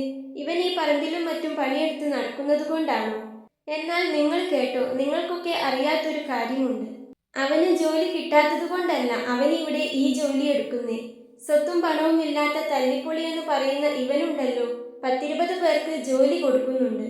ഇവിടെയല്ല, അങ്ങ് ഡൽഹിയിൽ. എനിക്ക് ഇവന്റെ അച്ഛൻ കിടക്കുന്ന ഈ മണ്ണുണ്ടല്ലോ, അത് വിട്ടു പോകാൻ പറ്റില്ലെന്ന ഒറ്റ കാരണം കൊണ്ടാ അവനിവിടെ നിൽക്കുന്നത്. അതുകൊണ്ട് ഇനി എൻ്റെ കുഞ്ഞിനെ ഒന്നിനും കൊള്ളരുതാത്തവൻ എന്ന് പറയരുത്. വാടാ മോനെ, പോകാം. നിങ്ങളുടെ സ്നേഹം സത്യമാണെങ്കിൽ നിങ്ങൾ ഒരുമിച്ച് ജീവിക്കും, ദേവന്റെ അമ്മ പറഞ്ഞു. എല്ലാം കേട്ട് ഞെട്ടി നിൽക്കുകയായിരുന്നു മീനാക്ഷി അടക്കം എല്ലാവരും. അവൾക്കും ഒന്നും അറിയില്ലായിരുന്നു. അച്ഛൻ പറഞ്ഞതുപോലെ സ്വത്തും പണവും ഒന്നുമില്ലാത്ത ആ തല്ലിപ്പൊളിയെ തന്നെയായിരുന്നു അവൾ സ്നേഹിച്ചതും. ദേവൻ പതുക്കെ രാഘവൻ നായരുടെ അടുത്ത് ചെന്നു. രാഘവമാമേ, മീനാക്ഷിയെ ഞാൻ പൊന്നുപോലെ നോക്കിക്കോളാം. എനിക്ക് തന്നേക്കാവോ അവളെ? അവൻ ചോദിച്ചു. എന്നാൽ അയാൾക്കൊന്നും പറയാൻ കിട്ടിയില്ല. ഇനിയിപ്പോ പെട്ടെന്ന് സമ്മതിച്ചാൽ അവന്റെ സ്വത്തും പണവും കണ്ടിട്ടാണെന്ന് നാട്ടുകാർ പറയും. അയാൾ ഒന്നും പറയാതെ അകത്തേക്ക് കയറിപ്പോയി. മോള് പേടിക്കേണ്ട, സമാധാനമായിട്ടിരിക്കും. എല്ലാം ശരിയാകും. ഞങ്ങൾ ഇപ്പോൾ പോട്ടെ, ശാരദാമ്മ മീനാക്ഷിയുടെ കയ്യിൽ പിടിച്ചുകൊണ്ട് പറഞ്ഞു. ദേവൻ അവളെ നോക്കി കണ്ണുകൾ കൊണ്ട് ആശ്വസിപ്പിച്ചു. ആ നിമിഷം മുതൽ മീനാക്ഷിയുടെ വീട്ടിൽ മാറ്റങ്ങൾ സംഭവിച്ചു തുടങ്ങുകയായിരുന്നു. രാഘവൻ നായർക്ക് തൻ്റെ മകളുടെ സ്നേഹവും ദേവന്റെ ഉറച്ച നിലപാടും മനസ്സിലാക്കാൻ തുടങ്ങിയിരുന്നു. നിശ്ചയം മുടങ്ങിയതോടെ നാട്ടിൽ പല കഥകളും പ്രചരിച്ചു.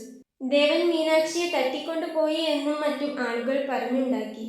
രാഘവൻ നായർ വീടിന് പുറത്തിറങ്ങാൻ മടിച്ചു. ഒരു ദിവസം രാഘവൻ നായർക്ക് ടൗണിൽ വെച്ച് ഒരു അപകടം പറ്റി. അദ്ദേഹത്തിന്റെ സ്കൂട്ടറിൽ ഒരു വാൻ ഇടിച്ചു. വഴിയിൽ രക്തം വാർന്നു കിടന്ന അദ്ദേഹത്തെ ആശുപത്രിയിൽ എത്തിക്കാൻ ആരും വന്നില്ല. ആ സമയം അവിടെ എത്തിയത് ദേവനായിരുന്നു. അവൻ വണ്ടി വിളിച്ച് അയാളെ ആശുപത്രിയിലേക്ക് കൊണ്ടുപോയി. ദേവന്റെ കൂട്ടുകാർ ചെന്നാണ് മീനാക്ഷിയോടും വീട്ടുകാരോടും കാര്യങ്ങൾ പറഞ്ഞത്. അവർ തന്നെയാണ് അവരെ ആശുപത്രിയിലേക്ക് കൂട്ടിക്കൊണ്ടുവന്നതും. ഡോക്ടർ ചോദിച്ചപ്പോൾ ബ്ലഡ് ഗ്രൂപ്പ് 1 ആണെന്ന് മനസ്സിലായതും ദേവൻ തന്നെ രാഘവൻ നായർക്ക് രക്തം നൽകി.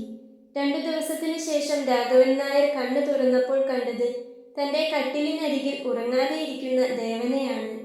ആ കാഴ്ച അദ്ദേഹത്തിന്റെ ഉള്ളിലെ പകയുടെ അവസാന കനലും കെടുത്തിക്കളഞ്ഞു. ബോധം പോകുന്നതിനു മുൻപ് രാഘവൻ നായർ കണ്ടിരുന്നു തന്നെ വന്ന് വാരിയെടുക്കുന്ന ദേവനെ. ദേവാ, അദ്ദേഹം പതുക്കെ വിളിച്ചു. ദേവൻ ഞെട്ടി ഉണർന്നു.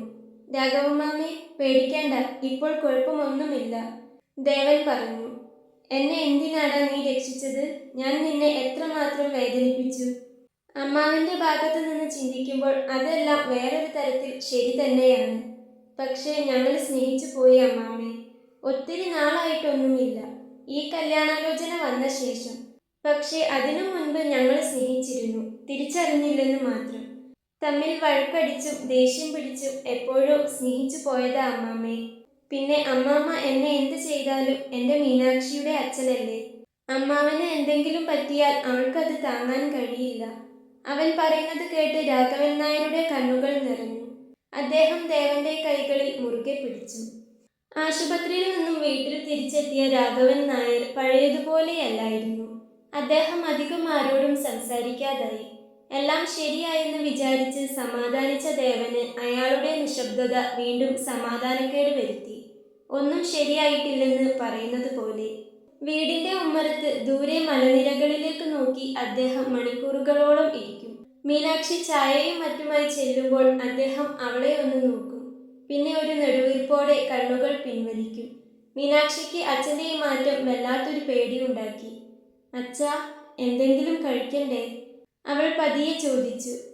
എനിക്ക് വിശപ്പില്ല മോളെ, നീ ചെന്ന് നിന്റെ പണി നോക്ക്. അദ്ദേഹത്തിന്റെ ശബ്ദത്തിൽ പഴയ ഗർജനമില്ലായിരുന്നു, ഒരു തരം തളർച്ച മാത്രം. അപ്പുറത്തെ വീട്ടിൽ ദേവനും അസ്വസ്ഥനായിരുന്നു. രാഘവൻ നായർക്ക് സുഖമായ വിവരം അവനറിഞ്ഞു. പക്ഷേ അങ്ങോട്ടേക്ക് ചെല്ലാൻ അവന് മടി തോന്നി. താൻ കാരണം ഒരു അച്ഛനും മകളും തമ്മിൽ അകന്നല്ലോ എന്ന വേദന അവനെ വേട്ടയാടി. ഗ്രാമത്തിലെ ചായക്കടകളിലും കുളക്കടവുകളിലും വാർത്തകൾ പാറി നടന്നു. രാഘവൻ നായരുടെ മാനം പോയി. ദേവന് പൈസയുണ്ടെന്ന് അറിഞ്ഞല്ലോ, ഇനിയിപ്പോൾ അയാൾ കല്യാണത്തിന് സമ്മതിക്കാൻ മതിയാകും. എന്തായാലും പെണ്ണിന് കോളടിച്ചു. നാട്ടിലെ കുശുമ്പുകാർ പലതും പറഞ്ഞു നടന്നു. ഈ വർത്തമാനങ്ങൾ രാഘവൻ നായരുടെ ചെവിയിലുമെത്തി.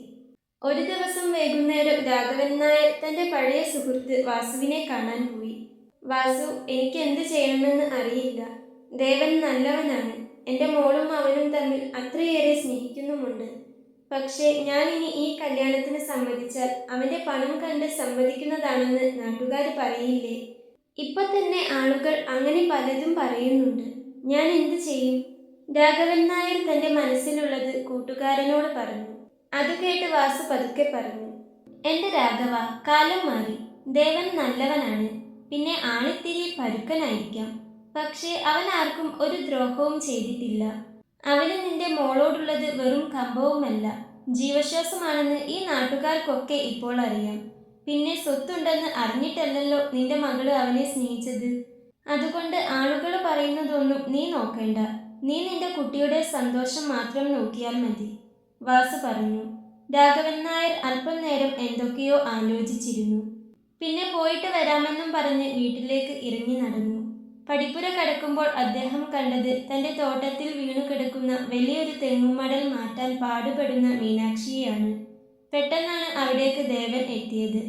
അവനൊന്നും ചോദിക്കാതെ ആ മടലെടുത്ത് ദൂരേക്ക് എറിഞ്ഞു. എന്നിട്ട് മീനാക്ഷിയോട് എന്തോ പറഞ്ഞു ചിരിച്ചു. തന്റെ മകളുടെ ആ ചിരിയിൽ ഇതുവരെ കണ്ടിട്ടില്ലാത്ത എന്തോ ഒന്നുള്ളതുപോലെ രാഘവൻ നായർക്ക് തോന്നി. മീനാക്ഷിക്ക് മനസ്സിലായി അച്ഛൻ്റെ മനസ്സിലെ മഞ്ഞുരുകി തുടങ്ങിയിട്ടുണ്ടെന്ന്. ദേവനെ അവൾ ഫോണിൽ വിളിച്ചു. ദേവേട്ട, ഏട്ടൻ നാളെ രാവിലെ വീട്ടിലേക്ക് വരണം. അച്ഛനോട് നേരിട്ട് സംസാരിക്കണം. അന്ന് ആശുപത്രിയിൽ വെച്ച് നല്ല രീതിയിലാണ് നിങ്ങൾ സംസാരിച്ചതെന്നല്ലേ ദേവേട്ടൻ പറഞ്ഞേ? അതുപോലെ ഒരു പ്രാവശ്യം കൂടി ഇവിടെ വന്നൊന്ന് സംസാരിക്കേ. പക്ഷേ ദേവേട്ടന്റെ കലിപ്പ് ഒട്ടും കാണിക്കരുത് കേട്ടോ. ഒരു പാവം കുട്ടിയെപ്പോലെ വരണം, മീനാക്ഷി പറഞ്ഞു. ഞാനോ പാവം കുട്ടിയാകാനോ? ഞാൻ അല്ലെങ്കിലും പാവം തന്നെയല്ലേ? ദേവൻ കളിയായി പറഞ്ഞു. കളിക്കല്ലേ ദേവേട്ട, ഞാൻ കാര്യം പറഞ്ഞതാ. പിന്നെയും അവരുടെ സംസാരം അങ്ങനെ നീണ്ടുപോയി.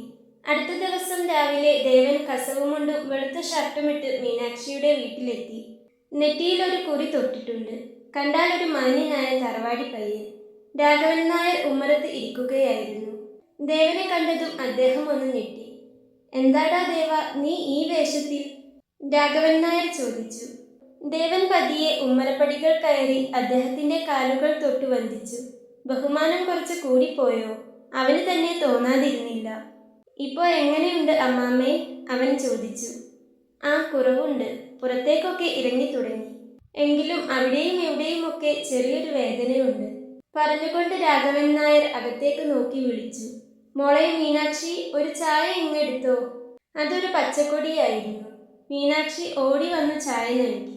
അവളുടെ മുഖത്തെ ആ പ്രകാശം കണ്ടപ്പോൾ രാഘവൻ നായരുടെ ഉള്ളിലെ അവസാനത്തെ കനലും കെട്ടുപോയി.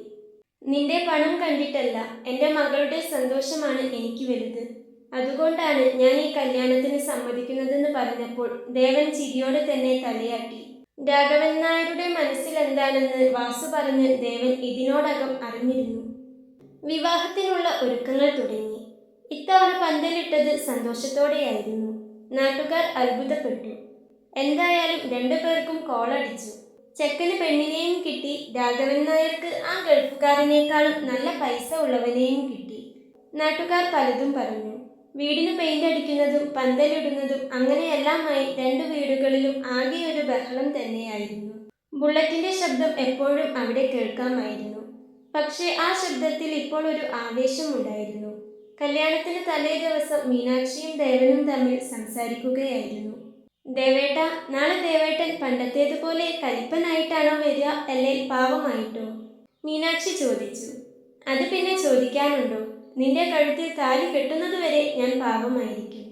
അത് കഴിഞ്ഞാൽ പിന്നെ നിന്റെ കാര്യം എന്താകുമെന്നാ എനിക്കറിയാത്തത്. ദേവൻ ഒരു കുറുമ്പോടെ പറഞ്ഞതും അപ്പുറത്ത് മീനാക്ഷിയുടെ കവിളുകൾ നാണം കൊണ്ട് ചുവന്നിരുന്നു.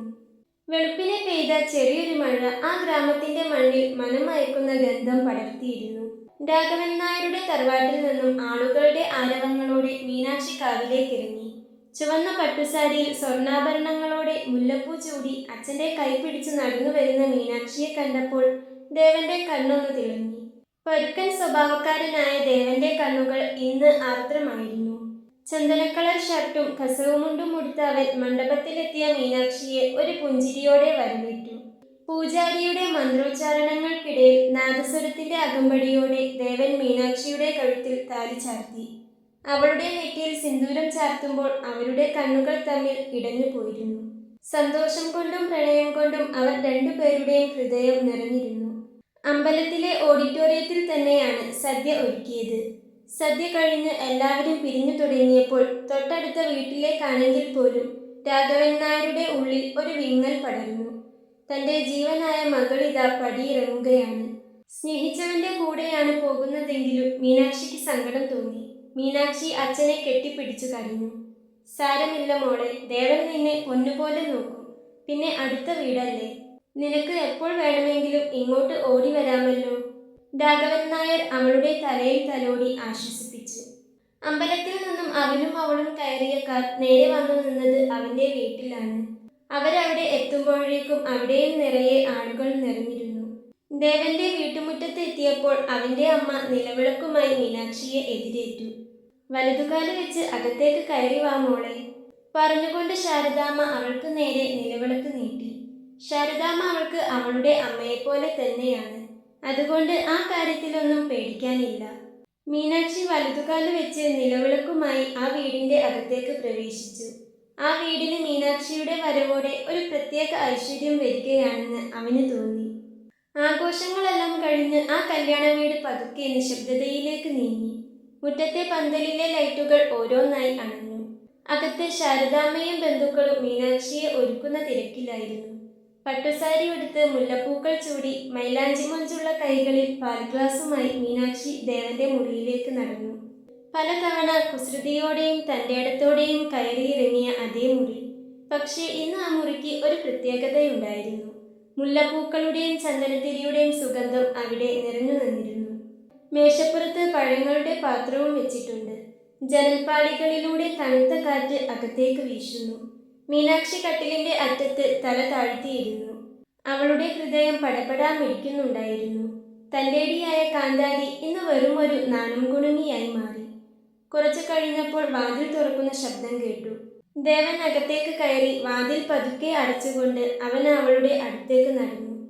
എന്താടി, ഇന്നെന്താ നിനക്കൊരു മാറ്റം? നീ വല്ലാതെ പാവമായതുപോലെ. ദേവന്റെ ശബ്ദത്തിലും ഇന്നെന്തോ ഒരു നേർത്ത വിറയലുണ്ടായിരുന്നു. മീനാക്ഷി പതിയെ തലയുയർത്തി അവനെ നോക്കി. ദേവൻ അവളുടെ അരികിൽ വന്നിരുന്നു. അവന്റെ സാമീപ്യം അവളിൽ ഒരു വിറയലുണ്ടാക്കി. ദേവേട്ട, എനിക്കെന്തോ ഒരു പേടി പോലെ, അവൾ പതുക്കെ പറഞ്ഞു. ദേവൻ അവളുടെ കൈകൾ മെല്ലെ കോർത്തു പിടിച്ചു. ആ തഴമ്പിച്ച കൈകളുടെ ചൂടിൽ അവളുടെ പേടി പതുക്കെ അലിഞ്ഞുപോയി. എന്തിന്? നിനക്കെന്നെ പേടിയാണോ മീനാക്ഷി? നമ്മൾ എത്ര വഴക്കിട്ടതാ, എത്ര അടി കൂടിയതാ. അന്നൊന്നുമില്ലാത്ത പേടി ഇപ്പോൾ എന്തിനാ? അവൻ പതുക്കെ അവളുടെ മുഖമുയർത്തി. അവളുടെ കണ്ണുകളിൽ പ്രണയം നിറഞ്ഞു തുളുമ്പുന്നുണ്ടായിരുന്നു. അവൻ അവളുടെ മുടിയിലെ മുല്ലപ്പൂവിലേക്ക് പതിയെ മുഖം ചേർത്തു. നീയില്ലാതെ എനിക്കൊരു നിമിഷം പോലും ജീവിക്കാൻ കഴിയില്ലെന്ന് അന്ന് നിന്നെ പെണ്ണു കാണാൻ വന്നെന്ന് അറിഞ്ഞ നിമിഷം ഞാൻ തിരിച്ചറിഞ്ഞതാ മീനാക്ഷി. എൻ്റെ ഉള്ളിൽ നീ മാത്രമേയുള്ളൂ. അവൻ അവളുടെ നെറ്റിയിൽ ആഴത്തിൽ ചുംബിച്ചു. മീനാക്ഷി അവൻ്റെ നെഞ്ചിലേക്ക് ചാഞ്ഞു. ആ കരിങ്കല്ല് പോലുള്ള നെഞ്ചിനുള്ളിൽ തൻ്റെ പേര് മാത്രം തുടിക്കുന്ന ഹൃദയത്താളം അവൾ കേട്ടു. ദേവേട്ട, ഏട്ടൻ പഴയതുപോലെ ഇനി കലിപ്പ് കാണിക്കില്ലല്ലോ അല്ലേ? മീനാക്ഷി ചോദിച്ചു. ദേവൻ അവളെ ചേർത്ത് പിടിച്ചു. നാട്ടുകാരോട് ഞാൻ ആ പഴയ ദേവൻ തന്നെയായിരിക്കും. പക്ഷേ നിന്റെ മുൻപിൽ വേണമെങ്കിൽ ഞാൻ തോറ്റുതരാം. വേണമെങ്കിൽ മാത്രം. പറഞ്ഞുകൊണ്ട് അവൻ അവളുടെ അരയിലൂടെ ചുറ്റിപ്പിടിച്ച് തോളിൽ താടി കുത്തി നിന്നു. പ്രണയം ചിലരെ തോൽപ്പിക്കും മീനാക്ഷി. ആ തോൽവിയിലാണ് ജീവിതത്തിലെ ഏറ്റവും വലിയ വിജയം. അവർക്കിടയിൽ പ്രണയത്തിന്റെ മഞ്ഞുതുള്ളികൾ വീണുകൊണ്ടിരുന്നു. താഴെ ഇടവഴിയിൽ എവിടെയോ ഒരു രാപ്പാടി പാടുന്നുണ്ടായിരുന്നു ആ സമയം. പുറത്ത് മഴ പെയ്തു തുടങ്ങിയിരുന്നു. ഓടിന് മുകളിൽ വീഴുന്ന മഴത്തുള്ളികളുടെ സംഗീതത്തിൽ മഞ്ഞപ്രയിലെ ആ പഴയ തറവാടിന്റെ 4 ചുവരുകൾക്കുള്ളിൽ അവർ ഒന്നായി. വിവാഹം കഴിഞ്ഞതോടെ ദേവന്റെ തറവാട് ശരിക്കും ഒരു പൂരപ്പറമ്പായി മാറി. മീനാക്ഷി ആ വീട്ടിലേക്ക് വലതുകാൽ വെച്ച് കയറിയത് മുതൽ ദേവന്റെ സമാധാനം പൂർണ്ണമായും നഷ്ടപ്പെട്ടു. പക്ഷേ ആ നഷ്ടത്തിലാണ് തൻ്റെ ജീവിതത്തിലെ ഏറ്റവും വലിയ സന്തോഷമെന്ന് അവൻ ഉള്ളാലെ തിരിച്ചറിയുന്നുണ്ടായിരുന്നു. വിവാഹം കഴിഞ്ഞ ആദ്യത്തെ ഞായറാഴ്ച പതിവ് പോലെ ദേവൻ ഉച്ചയ്ക്ക് നല്ല സദ്യയും കഴിച്ച് ഉറങ്ങാൻ കിടന്നു. പുറത്ത് നല്ല മഴ തകർക്കുന്നുണ്ട്. പെട്ടെന്നാണ് അവൻ്റെ ചെവിയിൽ വല്ലാത്തൊരു തണുപ്പ് അനുഭവപ്പെട്ടത്. അവൻ ഞെട്ടി ഉണർന്നു. നോക്കുമ്പോൾ മീനാക്ഷി ഒരു സ്റ്റീൽ ഗ്ലാസ്സിലെ ഐസ് വെള്ളം അവൻ്റെ ചെവിയിൽ ഒഴിച്ചിരിക്കുന്നു. നീ ഇത് എന്തിനുള്ള പുറപ്പാടാ? ദേവൻ കട്ടിലിൽ നിന്ന് ചാടി എഴുന്നേറ്റു. മീനാക്ഷി മുറുക്കി പുറത്തേക്കോടി. ഉച്ചയ്ക്ക് ഇത്രയും നേരം ഉറങ്ങാൻ പാടില്ലെന്ന് ഞാൻ പറഞ്ഞിട്ടില്ലേ? എഴുന്നേറ്റ് വാ, നമുക്ക് പറമ്പിൽ പോയി ആ മാങ്ങ പറിക്കണ്ടേ? ദേവൻ തല തോർത്തിക്കൊണ്ട് ഹാളിലെ സെറ്റിയിൽ വന്നിരുന്നു. നീ പോയേ, എനിക്ക് നല്ല ഉറക്കം വരുന്നു, അവൻ പറഞ്ഞു. അമ്മേ, കണ്ടോ ഈ ദേവേട്ടൻ പറയുന്നത്? മീനാക്ഷി ഉമ്മറത്തിരുന്ന ശാരദാമ്മയോട് പരാതി പറഞ്ഞു. ശാരദാമ്മ ചിരിച്ചുകൊണ്ട് ദേവനെ നോക്കി. എടാ പാവമല്ലേ മോള്, അവൾ പറയുന്നത് കേൾക്ക്. ചെന്ന് മോൾക്ക് മാങ്ങ പറിച്ചു കൊടുക്ക്, ശാരദാമ്മ പറഞ്ഞു. പിന്നെ ഉണ്ടല്ലോ ദേവേട്ട, എല്ലാവരും പറയുന്നേ പെണ്ണുങ്ങൾ പറയുന്നത് കേട്ടാലേ കുടുംബത്തിൽ ഐശ്വര്യം ഉണ്ടാവൂന്ന്, മീനാക്ഷി പറഞ്ഞു. ദേവൻ കൈമലർത്തി. വൈകുന്നേരം ദേവൻ ടൗണിലേക്ക് പോകാൻ ഒരുങ്ങി. മുണ്ടും മടക്കി കുത്തി കണ്ണടയും വെച്ച് അവൻ ബുള്ളറ്റ് സ്റ്റാർട്ട് ചെയ്തു. അപ്പോഴേക്കും മീനാക്ഷി റെഡിയായി വന്ന് പിന്നിൽ കയറിയിരുന്നു. നീ എങ്ങോട്ടാ? ദേവൻ കണ്ണുരുട്ടി ചോദിച്ചു. ദേവേട്ടൻ എങ്ങോട്ടാണോ അങ്ങോട്ടേക്ക്. എനിക്ക് ഐസ്ക്രീം വേണം, അവൾ അവൻ്റെ തോളിൽ പിടിച്ചു. എനിക്ക് വേറെ പണിയുണ്ട് മീനാക്ഷി, നീ ഇവിടെ ഇരിക്കി. പറ്റില്ല, ദേവേട്ടൻ കൊണ്ടുപോയില്ലെങ്കിൽ ദേവേട്ടൻ്റെ വണ്ടിയുടെ ചാവി ഞാൻ കിണറ്റിലിടും, അവൾ ഗൗരവത്തിൽ പറഞ്ഞു. ഇവളെ കൊണ്ട് ഇത് വലിയ കഷ്ടമായല്ലോ, ദേവൻ പതിയെ പറഞ്ഞുകൊണ്ട് സമ്മതിച്ചു. ബുള്ളറ്റ് കവലയിലൂടെ പോകുമ്പോൾ നാട്ടുകാരെല്ലാം നോക്കി നിൽക്കുന്നുണ്ട്. പഴയ കലിപ്പൻ ദേവന് വന്ന മാറ്റം ചിലർക്കൊക്കെ ഇപ്പോഴും ഒരു അത്ഭുതം തന്നെയാണ്. യാത്രയ്ക്കിടെ ദേവൻ ബുള്ളറ്റിന്റെ സ്പീഡ് ഒന്ന് കൂട്ടി. മീനാക്ഷി അവന്റെ അരയിലൂടെ അവനെ മുറുക്കെ കെട്ടിപ്പിടിച്ചു. ദേവേട്ട, പേടിയാകുന്നു, മെല്ലെ പോ, അവൾ പറഞ്ഞു. സ്പീഡ് കുറച്ചാലും നീ ഇങ്ങനെ തന്നെ എന്നെ കെട്ടിപ്പിടിച്ചിരിക്കുമെങ്കിൽ ഞാൻ സ്പീഡ് കുറയ്ക്കാം, ദേവൻ ചിരിച്ചുകൊണ്ട് പറഞ്ഞു. ഒരു വൈകുന്നേരം രാഘവൻ നായർ മകളുടെ വീട്ടിലെത്തി. തൊട്ടടുത്ത വീടായതുകൊണ്ട് തന്നെ ഇവിടെ നടക്കുന്ന പുകിലൊക്കെ രാഘവൻ നായർ അറിയാറുണ്ട്. മകളുടെ എല്ലാ കുറുമ്പിനും അമ്മയും മകനും കൂട്ടുനിൽക്കുന്നത് കാണുമ്പോൾ അയാൾക്ക് കുറ്റബോധവും സന്തോഷവും ഒരുപോലെ തോന്നി. രാഘവൻ നായർ ഉമ്മറത്തേക്ക് കയറുമ്പോൾ കണ്ടത് മീനാക്ഷി ദേവന്റെ മുടിയിൽ പിടിച്ചു വലിക്കുന്നതും ദേവൻ അവളെ തിരിച്ചു കളിയാക്കുന്നതുമാണ്. തന്നെ കണ്ടതും അവർ രണ്ടുപേരും പെട്ടെന്ന് മാന്യന്മാരായി. അത് അച്ഛാ, ഞങ്ങൾ വെറുതെ. അച്ഛനെന്താ പെട്ടെന്ന്? മീനാക്ഷി തപ്പിത്തടഞ്ഞു. പ്രത്യേകിച്ചൊന്നുമില്ല, വെറുതെ ഇരുന്നപ്പോൾ നിന്നെ ഒന്ന് കാണണമെന്ന് തോന്നി. ഇവിടെ വലിയ കുഴപ്പമൊന്നുമില്ലല്ലോ അല്ലേ ദേവാ? രാഘവൻ നായർ ചിരിച്ചുകൊണ്ട് ദേവനോട് ചോദിച്ചു. കുഴപ്പമില്ല അമ്മാമ്മേ, ഇവിടെ സഹിക്കണം എന്നൊരു പ്രശ്നം മാത്രമേ ഉള്ളൂ. ദേവൻ തമാശയായി പറഞ്ഞത് കേട്ട് മീനാക്ഷി അവനെ നോക്കി പേടിപ്പിച്ചു. അപ്പോഴേക്കും ശാരദാമ്മ ചായയും പലഹാരങ്ങളും മേശപ്പുറത്ത് കൊണ്ടുവച്ചിരുന്നു. ചായ കുടിച്ച ശേഷമാണ് രാഘവൻ നായർ തിരിച്ചു പോയത്. പോകുമ്പോൾ അയാളുടെ മനസ്സ് സന്തോഷം കൊണ്ട് നിറഞ്ഞിരുന്നു. തന്റെ മകൾ ഏറ്റവും സുരക്ഷിതമായ കൈകളിലാണെന്ന് അദ്ദേഹം തിരിച്ചറിഞ്ഞു. അച്ഛൻ അങ്ങ് പോയി കഴിഞ്ഞതും മീനാക്ഷി ദേവന്റെ കയ്യിൽ തല്ലാൻ തുടങ്ങി. എന്നെ ദേവേട്ടൻ സഹിക്കാണല്ലേ? അവൾ അവനെ തല്ലുന്നതിനിടയിൽ വീണ്ടും വീണ്ടും ചോദിച്ചു. അവരെ നോക്കി ഒന്ന് ചിരിച്ചുകൊണ്ട് ശാരദാമ്മ അകത്തേക്കങ്ങ് പോയതും ദേവൻ അവളെ ഒരു കൈയാൽ പൊക്കിയെടുത്ത് റൂമിലേക്ക് നടന്നു. റൂമിൽ കയറിയ അവൻ അവളെ താഴെ ഇറക്കാതെ തന്നെ വാതിൽ ഒരു കൈകൊണ്ട് വലിച്ചടച്ചു. നീ എന്നെ തല്ലുമല്ലേ? ചോദിച്ചുകൊണ്ട് അവൻ അവളെയും കൊണ്ട് കട്ടിലിലേക്ക് വീണു. കളിച്ചിരികളിൽ തുടങ്ങി അതൊരു കിതപ്പിലേക്കെത്താൻ അധിക നേരം വേണ്ടി വന്നില്ല. അവൾ അവന്റെ നെഞ്ചിലേക്ക് ചേർന്നപ്പോൾ അവൻ അവളെ ഇരു കൈകൾ കൊണ്ട് മുറുക്കെ ചേർത്ത് പിടിച്ചിരുന്നു. അവരുടെ വഴക്കുകൾ ഇവിടെ തീരുന്നില്ല. പക്ഷേ ഓരോ വഴക്കിനു ശേഷവും അവരുടെ പ്രണയം കൂടുതൽ ദൃഢമായിക്കൊണ്ടിരുന്നു. പ്രണയിക്കാൻ വേണ്ടി മാത്രം വഴക്കിടുന്നത് പോലെ അവരുടെ കുഞ്ഞു കുഞ്ഞു വഴക്കുകൾ തുടർന്നുകൊണ്ടേയിരുന്നു.